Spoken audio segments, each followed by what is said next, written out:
Introducción al libro Vincent Van Gogh, Cartas a Theo, un libro que fue publicado por Grupo Editorial Tomo en su cuarta edición en mayo de 2016. Introducción. Seis breves años tuvo Vincent Van Gogh, su corta vida de pintor, para cumplir su destino. En 1884, el antiguo dependiente de una galería de arte, el antiguo maestro, predicador y misionero, empuña por primera vez su pincel. La obra de su vida, la que tuvo que crear en un tempo furioso. No debía perder ni un día ni una hora. Otros pueden tejer tranquilamente la trama de su existencia, pero Vincent, por el contrario, sabía que el tiempo se le terminaba. Nacido el 1 de mayo de 1853 en Groot-Zundert, Holanda, Vincent Wilhelm van Gogh fue el mayor de los 6 hijos de Theodoro van Gogh, un pastor calvinista, y de Ana Cornelia Carventus. En 1865, Vincent es internado en la pensión Provilli, en Savenberg, para ser educado de manera formal. A los 16 años entra como aprendiz en la Galería Goupil y compañía en La Haya, filial holandesa de la galería parisina del mismo nombre, propiedad de su tío, y sitio al que más adelante su hermano Theo ingresará también como dependiente. Muy pronto, los viajes con fines comerciales llevan al joven Vincent a Londres, y fue precisamente en esta ciudad, en 1873, donde dio comienzo su primera etapa creativa, e igualmente se inicia aquí la famosa correspondencia con su hermano Theo, 4 años menor que él, y que ofrecemos hoy al lector con la presente edición. Tras un fracaso amoroso, Vincent había pedido matrimonio a la joven viuda Ursula Loyer, quien lo rechaza. Decepcionado y desesperado, abandona Londres y vuelve a Holanda, donde se hizo con el transcurrir de los años cada vez más solitario. Pasado un tiempo, regresa sorpresivamente a Londres y trata, sin motivo alguno, ver de nuevo a Úrsula. Semanas más tarde, la galería lo envía a París, debido a la falta de seriedad y puntualidad en su empleo. Con el propósito de ayudar a sus semejantes, se convierte en maestro auxiliar en la escuela anglicana del señor Stokes, en Ramsgate. Vincent se encarga de recoger las colegiaturas de los alumnos y recorre el East End, cuyas condiciones miserables lo conmueven. Tiempo después es despedido por Stokes, y en 1878 Vincent inicia su interés por el estudio de la Biblia. Empieza la carrera de teología en una escuela evangelista en Ámsterdam, pero al poco tiempo, por sus dificultades para el aprendizaje y por miedo al fracaso, abandona los estudios. Tiene un nuevo revés en la escuela de misioneros de Bruselas. Sin embargo, logra viajar a una región minera de Bélgica llamada la Borinage, donde profesa sus conocimientos ante un grupo de mineros de aquella región. Y a pesar de su enorme compromiso social, le es imposible establecer una relación con los pobladores del lugar. Sin embargo, su espíritu religioso se viene abajo. En 1879, un pastor anglicano aficionado al arte compra 2 de sus obras, y Vincent comienza a dibujar con más constancia. Pero no fue sino hasta 1884, como se dijo antes, que decide dedicarse de lleno a la pintura, su auténtica vocación, y ve en ese arte un medio para ayudar a la humanidad. Aunque siempre fue de naturaleza autodidacta, en esta misma época se matricula en la Academia de Arte de Bruselas, donde se apasiona por la obra de Rubens y estudia la técnica del grabado en madera japonés. Se inscribe igualmente a cursos de anatomía y perspectiva en la escuela de Jules Breton.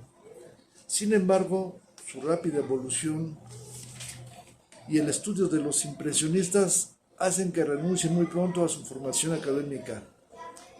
He aquí el incidente que provoca su brusca salida de la Academia de Artes en Bruselas, donde había ingresado 4 semanas antes. En la clase de dibujo toca a los alumnos copiar a la Venus de Milo, algo normal en las academias de arte. Van Gogh acentúa fuertemente la amplitud de las caderas. La belleza griega se había convertido en una robusta matrona flamenca, y cuando el indignado maestro le pide a Vincent explicaciones del sacrilegio cometido contra el ideal de la belleza, le grita: «Caramba, entonces usted no sabe lo que es una mujer joven. Una mujer lo que debe tener es caderas y un vientre en donde llevar a su hijo», le contesta Vincent, al tiempo que abandona para siempre el recinto. Los pleitos continuos con sus padres debido a su nueva vocación de pintor llevan a Van Gogh a vagabundear por las calles, y Theo le entrega por primera vez 50 francos, ayuda económica que éste mantendría hasta la muerte de Vincent en 1890. En ese periodo sufre un nuevo fracaso sentimental, ahora con su prima Kay, quien ante el acoso de Vincent se vio obligado a regresar a Ámsterdam. Van Gogh hace llegar una gran cantidad de cartas a la muchacha, e incluso viaja hasta aquella ciudad para verla, pero ella lo rechaza definitivamente. Vincent regresa decepcionado a La Haya. Se va a vivir con una prostituta embarazada que se encuentra en la calle y convive con ella cerca de 2 años. La relación con Theo se vuelve tensa a causa de las intrigas generadas por la prostituta.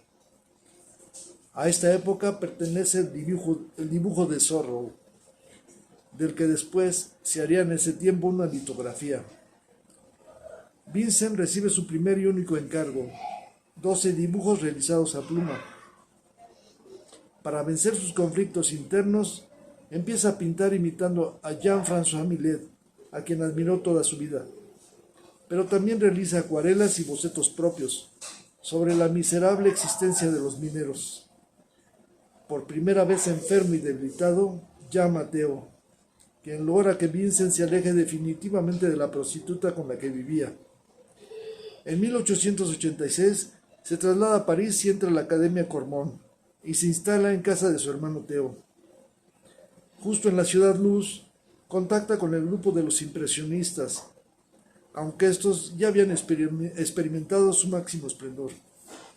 Asimismo, estudia Delacroix, Monticelli, conoce a Toulouse-Lautrec, Gauguin, Seurat, Signac, Pissarro, Titian y al tío Tanguy. Como pintor, Vincent sigue viviendo en la miseria.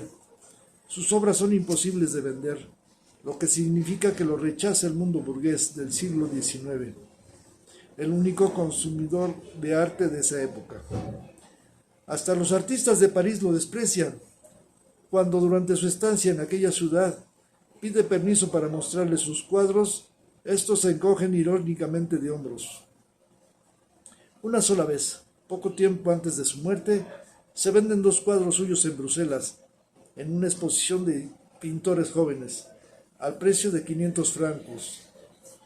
De manera que vive de lo poco que puede darle lo que se quita de la boca su hermano Theo, el primero y el único en creer en su pintura. París fue para Vincent una experiencia crucial, pero cansado de aquel bullicio y agotado por la vida mundana, abandona esa ciudad. Se instala en Arles, población del sur de Francia, aconsejado por Toulouse-Lautrec. Inicia su idea de fundar en esta localidad una colonia de artistas, el grupo de los impresionistas del sur. Alquila una casa, llamada la Casa Amarilla, donde invita a trabajar a los pintores con quienes comparte intereses e intenta hacer realidad su sueño. Se esfuerza por entablar una amistad con Gauguin, a quien invita a Arles, y es precisamente en este lugar donde la obra de Van Gogh fue progresivamente expresando con mayor claridad sus sentimientos sobre lo representado y su propio estado mental. En octubre de 1888, Paul Gauguin, cuya capacidad artística y crítica estimaba Van Gogh muy superior a la suya, llegó a Arles. Gauguin tiene la intención de fundar un taller de arte, pero la convivencia de ambos artistas dura apenas 2 meses, pues en un arranque de furia, Vincent intenta golpear a Gauguin. La cooperación mutua quedó disuelta de inmediato. Dicha pelea fue la causa de la primera crisis mental, a raíz de la cual Van Gogh, con los nervios completamente destrozados, se corta parte de una oreja y la regala a una prostituta del pueblo como recuerdo. Vincent entonces es internado durante 2 semanas en el hospicio de Arles hasta que Theo logra que lo den de alta. Influido por las novelas críticas sociales de Flaubert y especialmente de Zola, Van Gogh decide convertirse en el pintor de las personas sencillas. Elige dedicarse de manera especial a la vida del campesino y del granjero. Pinta unas 50 obras en las que retrata a los trabajadores de su país. Sin embargo, únicamente alcanza a realizar 7 cuadros de un siglo que tenía planeado sobre la vida de los campesinos. Van Gogh trabaja incansablemente impulsado por el miedo de no poder expresar su personalísima visión de la pintura contemporánea, que sería característica durante el resto de su vida. Los problemas económicos del artista continúan, de manera que si no le llega a tiempo el dinero enviado por Theo, Vincent tiene que resistir con el pan y las tazas de café que le fía el mesero de la pequeña cafetería de Arles, cuyo ambiente pobre y mezquino captó en uno de sus mejores cuadros. Gasta demasiado, pues Vincent tiene un amante muy exigente, que le cuesta un dineral, la pintura. Es preciso comprar colores, lienzos y quién sabe cuántas cosas más. En ocasiones no puede resistir la tentación de ver un cuadro suyo sin un marco. Y todo debe pagarlo con privaciones. Los fines de semana son sus etapas de máxima miseria. En sus cartas se repiten como un leitmotiv las frases sencillas que hablan de su pobreza conmovedora. En abril de 1889, y ante el temor de perder su capacidad para trabajar, pide ser ingresado en el hospital psiquiátrico de Saint-Rémy-de-Provence, donde permanece 12 meses.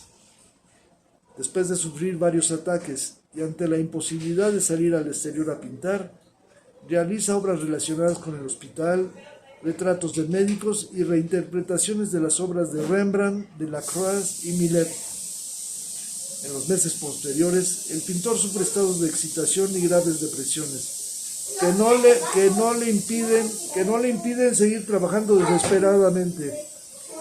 La pérdida de contacto con la realidad y una progresiva sensación de tristeza son las claves de esta etapa, en la que desarrolla un estímulo basado en formas dinámicas y en el uso vigoroso de la línea, de lo cual resulta una pintura más intrépida y visionaria que la de Arles. Fue justo en esta época cuando pintó sus famosos cuadros de girasoles.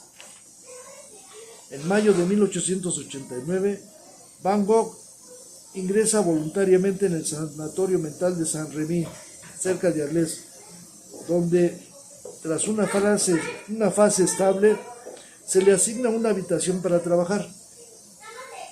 Durante su estancia en la institución mental sufre alucinaciones, pesadillas y una inmensa obsesión por la muerte. No obstante, estos estados se convierten en periodos de una intensa actividad laboral. Al principio, a través de la ventana de su habitación y posteriormente al aire libre. El miedo a enloquecer le llena siempre de desesperación.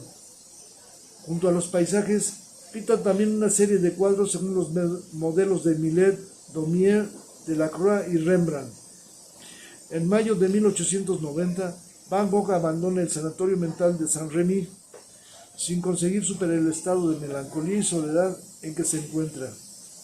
Se traslada a París para visitar a Theo, y aconsejado por este, viaja a Auvers-sur-Oise, donde es sometido a un tratamiento homeopático por el doctor y pintor aficionado Paul Ferdinand Gachet. Los paisajes que Vincent pinta durante esta semana son más expresivos, desgarrados y desesperados, pero también más nostálgicos que su obra anterior. En los últimos 2 meses de vida termina unos 70 cuadros.